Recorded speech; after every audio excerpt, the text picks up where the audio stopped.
Assalamualaikum warahmatullahi wabarakatuh. Salam sejahtera untuk kita semua, para pemirsa. Berikut ini akan dilanjutkan penjelasan tentang kunci jawaban UAS Fisika 1 Teknik Industri FTI semester Gasal tahun akademik 2024-2025. Di dalam video yang pertama telah dibahas penyelesaian dari soal UAS untuk soal nomor 1 dan nomor 2. Nah, pada video berikut ini akan dilanjutkan dengan penjelasan penyelesaian untuk soal nomor 3, nomor 4, dan nomor 5. Kita akan lihat soal nomor 3, para pemirsa. Topiknya termofisika, yaitu tentang jumlah panas dan perubahan fasa. Hitung jumlah panas yang diperlukan untuk mengubah 1 kilogram es pada suhu min 10 derajat Celcius menjadi uap air sepenuhnya pada tekanan 1 atmosfer. Diketahui suhu lebur atau T leburnya sebesar 0 derajat Celcius. Kemudian suhu didih air adalah 100 derajat Celcius atau titik didih. Kemudian kalor jenis es atau CS diketahui 2,1 kilojoule per kilogram Kelvin. Kemudian kalor lebur esnya LF 334 kilojoule per kilogram. Kemudian kalor jenis air atau C air 4,2 kilojoule per kilogram Kelvin. Sedangkan kalor uapnya adalah 2260 kilojoule per kilogram. Nah, untuk menyelesaikan soal ini, para pemirsa, kita perlu melihat dulu grafik suhu sebagai fungsi jumlah kalor pada perubahan fasa. Jadi kalau kita lihat dari es suhu di bawah 0, kita panaskan, kalor Q1 akan naik menjadi 0 derajat es. Kemudian setelah 0 derajat es baru mulai mencair atau melebur. Temperaturnya tetap, kalornya Q2. Kemudian setelah seluruh esnya melebur menjadi air pada suhu 0 derajat, kemudian dipanaskan lagi, itu Q3 sampai mendidih 100 derajat. Kemudian setelah 100 derajat baru mengubah fasa dari air mendidih menjadi uap air. Kalornya adalah Q4. Nah, rumus yang digunakan dari empat tahap ini yaitu memanaskan es dari min 10 menjadi 0 derajat itu adalah M kali CS kali delta T.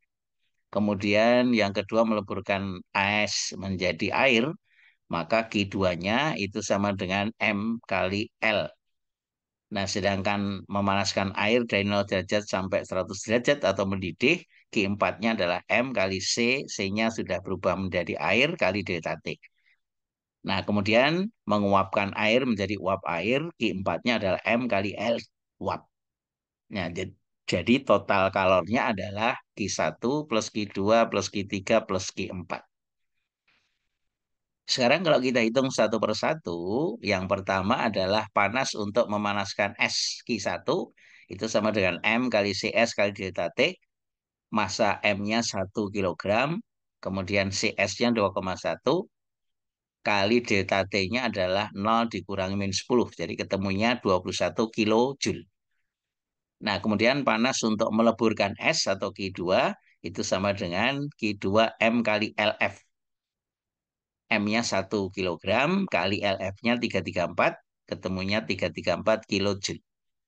Kemudian panas untuk memanaskan air sampai mendidih, Q3, maka Q3 sama dengan M kali C air kali delta T.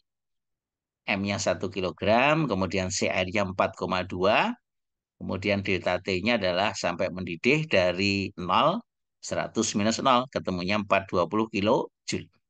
Nah, sedangkan panas untuk menguapkan, mengubah dari air mendidih menjadi uap air, maka Q4-nya sama dengan M kali LV.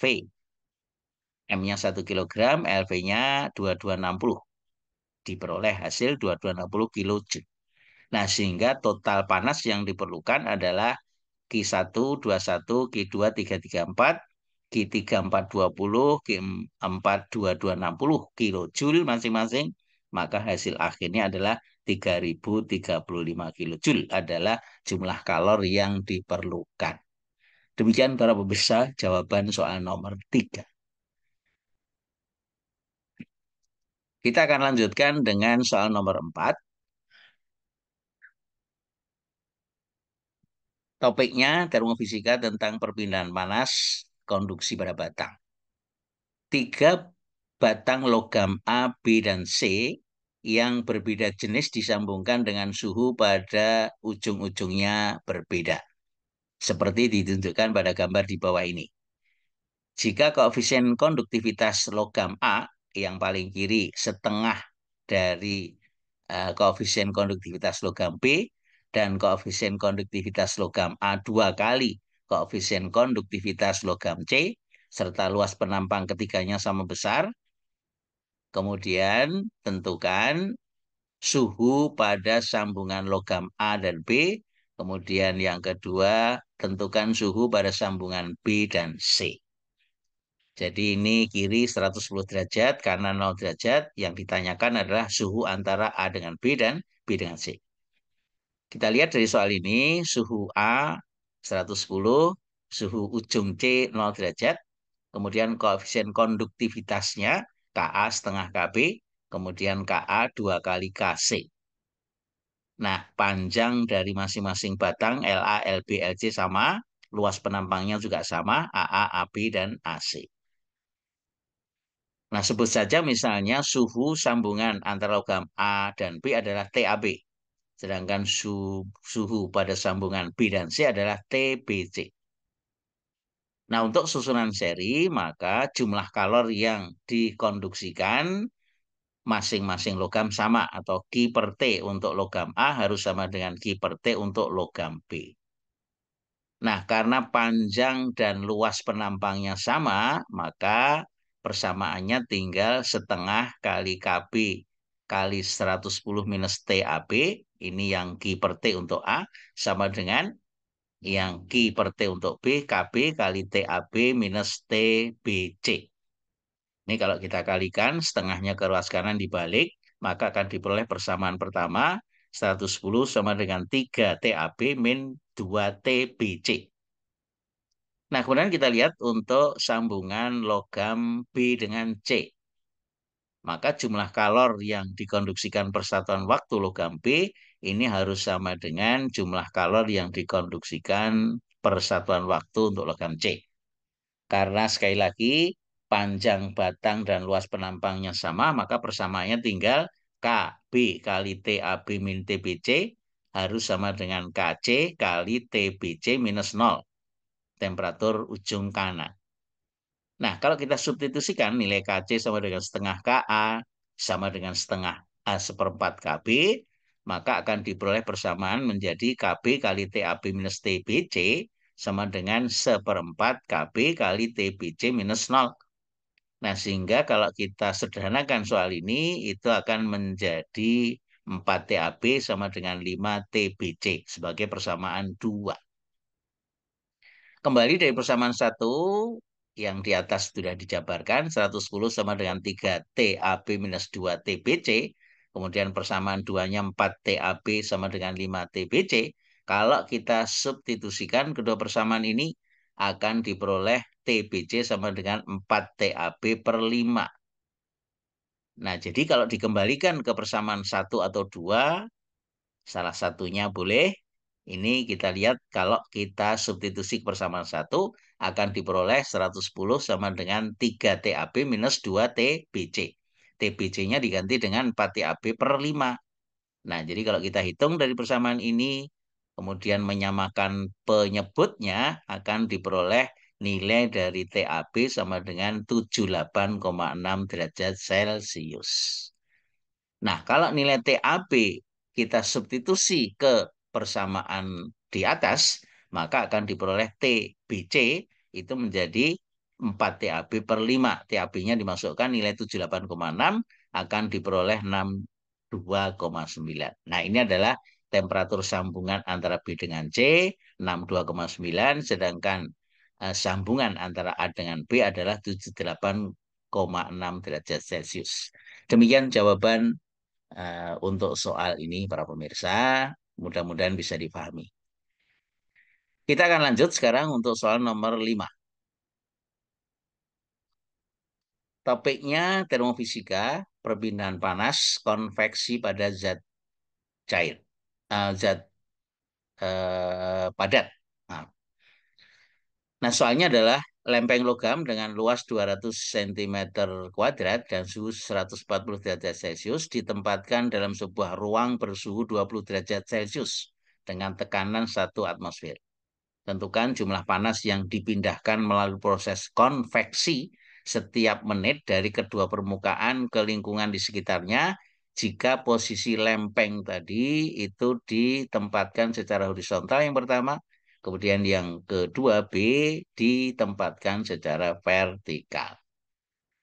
Nah, dari soal ini, para pemirsa, kalau kita sederhanakan, diketahui luas penampangnya 200 cm kuadrat, temperatur bendanya 140 derajat Celcius, T2 lingkungannya 20 derajat Celcius. Jadi delta T-nya selisih sama dengan 120 derajat Celcius. Kemudian posisinya yang pertama untuk horizontal, yang kedua vertikal. Nah, pertama untuk posisi lempeng horizontal terlebih dahulu, maka ada dua muka. Yang satu menghadap ke atas, sebut saja HA. Kemudian yang menghadap ke bawah adalah HB. Maka HA sama dengan delta Q per delta T sama dengan HA kali A kali T1 min T2. HA itu dari tabel koefisien konveksi dari kumpulan rumus itu sebesar 0,595 kali 10 pangkat min 4 kali delta T pangkat seperempat. Kemudian A luasannya kali T1 min T2. Nah, kalau kita masukkan nilai ini, delta T-nya 120 sudah dihitung, kemudian A luas penampangnya 200, T1 min T2 120, akan diperoleh 4,73 kalori per detik. Nah, kemudian untuk muka yang menghadap ke bawah ini, maka HB sama dengan delta Q per delta T sama dengan HB kali A kali T1 min T2. Nah, dari tabel koefisien konveksi, nilai HB adalah 0,314 kali 10 kuadrat min 4 kali delta T pangkat seperempat kali A luasnya kali T1 min T2. Kalau kita masukkan nilai masing-masing besaran, delta T-nya 120 derajat, kemudian A-nya adalah 200 cm kuadrat dan T1 min T2 120 derajat, akan diperoleh hasil 2,49 kalori per detik. Nah, sehingga H total itu yang HA menghadap ke atas ditambah yang menghadap ke bawah itu akan diperoleh 7,22 kalori per detik. Nah, sehingga delta Q-nya untuk posisi horizontal itu sama dengan H total kali delta T waktu ya. Selama 60 detik atau 1 menit menjadi 7,22 kali 60 diperoleh 433,2 kalori. Nah, itu adalah untuk posisi horizontal. Sekarang untuk posisi vertikal para pemirsa, jadi ada HV vertikal ke arah kiri dan kanan sama. Nah, sehingga sisi yang menghadap ke kiri dan kanan tinggal dijumlahkan, maka H totalnya 2 kalinya. Sama dengan 2 kali HV kali A kali T1 min T2. Dari tabel koefisien konveksi, HV-nya sebesar 0,424 kali 10 pangkat min 4 kali delta T pangkat seperempat kali A kali T1 min T2. Nah, sehingga kalau kita masukkan nilai yang diketahui dari hitungan di atas, maka delta T-nya 120 derajat, kemudian A luas penampangnya 200 cm kuadrat, dan T1 min T2 120 akan diperoleh 5,96 kalori per detik. Nah, sehingga delta Q untuk posisi vertikal itu sama dengan H total kali delta T waktu, sama dengan 5,96 dikalikan 600 detik atau 1 menit, ketemunya 357,6 kalori. Nah, sehingga untuk posisi vertikal, itu kalau kita bandingkan dengan posisi horizontal, itu kita lihat ini 433,2 adalah posisi horizontal, kemudian 357,6 kalori adalah posisi vertikal, maka delta Q untuk horizontal ternyata lebih besar daripada delta Q vertikal. Artinya apa? posisi horizontal akan lebih cepat dingin karena jumlah kalori yang dikonveksikan lebih besar. Demikian jawaban untuk soal nomor 5. Mudah-mudahan bisa dipahami. Kita akan ketemu dalam video lain yang membahas tentang soal selanjutnya. Terima kasih atas perhatiannya.